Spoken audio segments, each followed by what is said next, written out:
Buddy the Bear and the Blanket of Dreams. Buddy was a small brown bear who had trouble falling asleep. He tried counting sheep 1, 2, 3, but the sheep kept jumping too fast. He tried warm honey tea, but it only made him giggle. He even tried lying upside down, but that just made his ears tickle. "Maybe I need a better blanket," he muttered. Just then, his grandma walked in with a special gift, a blanket made of dream threads. "This was made from sleepy clouds and nighttime whispers," she said, wrapping it around him. As soon as the blanket touched his fur, Buddy felt his toes tingle, his eyes grow heavy, and his room slowly changed. He was no longer in bed, he was flying gently over forests, waving to owls and raccoons, floating toward the moon on a breeze of dreams. When morning came, Buddy yawned the biggest yawn and smiled.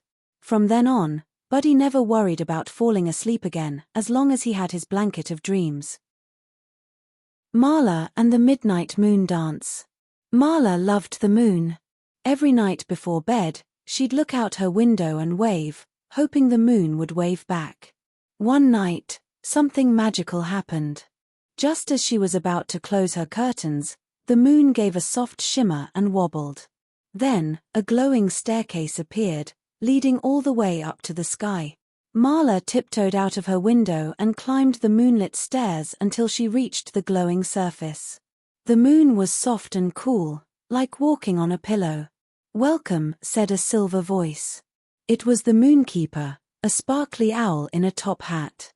"It's time for the midnight moon dance." Marla twirled with stardust fairies, spun with sleepy clouds, and tiptoed to the rhythm of meteor melodies. After the final dance, the moonkeeper gave her a wink. "Thank you for dancing. Now it's time to rest." Back in her bed, Marla smiled sleepily. Her toes were dusty with moonlight, and her dreams were full of music. The Sleepy Dragon Who Didn't Want to Roar. In the quiet valley of Willowtop, there lived a little dragon named Nilo. Unlike other dragons, Nilo didn't like roaring. In fact, he thought roaring was too loud for bedtime.